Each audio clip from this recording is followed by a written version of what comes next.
ज्ञान, दर्शन, चारित्र, तप, वीर्य, उपयोग। हाँ, उपयोग में मैंने ऐसे बताया था कि ज्ञान और दर्शन का सम्मिलित कार्य होना, क्योंकि ज्ञान उपयोग और दर्शन उपयोग मिलके ही कार्य होता है।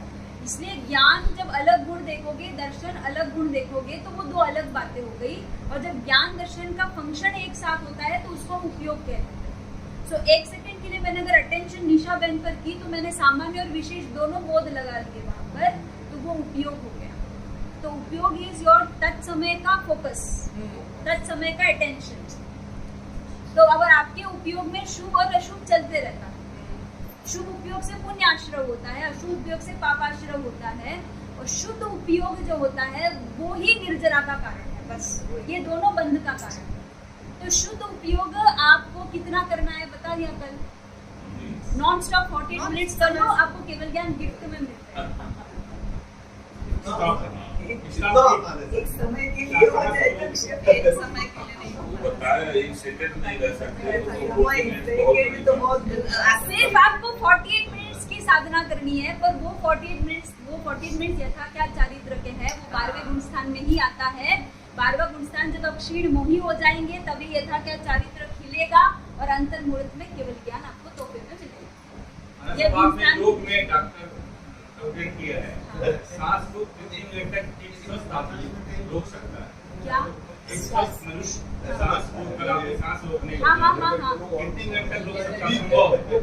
आप जितना प्रैक्टिस करोगे, स्वस्थ आदमी हो वो जितना आप अपनी भूख को कितनी बढ़ा सकते हो, कितनी घटा सकते हो, आपके हाथ में है।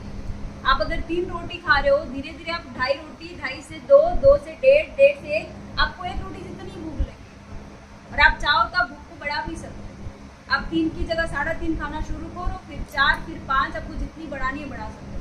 सारी संज्ञाएं हमारी जो है ना, वो सब जितनी बढ़ाओ बढ़ती है, जितनी घटाओ घटती है। सब आपकी संकल्प के ऊपर, जितना डिटर्मिनेशन स्ट्रांग है आप उतने उस पर विजय प्राप्त करोगे। हाँ, तो अब श्वास के ऊपर भी यही है कि श्वास वॉलंटरी क्रिया भी है और इनवॉलंटरी भी क्रिया है। अगर आप उस पर ध्यान नहीं दो तो वो अपने हिसाब से चल रही है, और अगर आप उसको साधना चाहो तो आप उसको साध भी सकते हो। और अगर आपने टाइम नोटिस करना शुरू कर दिया, मैंने ओमकार की ध्वनि पर बहुत प्रयोग किया है, ओम, क्योंकि मेरे को गाना बहुत अच्छा लगता है। और मेरे संगीत के टीचर जो थे वो कहते थे कि तुमको सुर लंबा खींचना है और बीच में श्वास नहीं लेनी है, तो तुमको ओम का प्रैक्टिस करना चाहिए। तो ओम की ध्वनि अगर आप 1 मिनट तक अगर आपने बिना श्वास लिए एक ही श्वास में ओम कर दी तो आप बहुत ऊंचे स्वर तक गा सकोगे।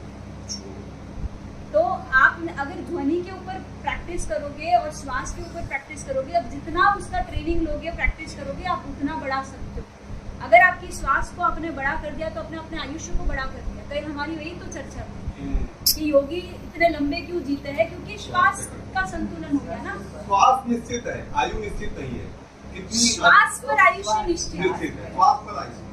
तो आपको जितने नेगेटिव है, कषाय भाव है, जितना टेंशन है, प्रेशर है, क्रोध है, लोभ है, आसक्ति है, ईर्ष्या है, कंपटीशन है, इस सब में छोटी श्वास है, अब आपके आयुष्य को घटा रहे हैं।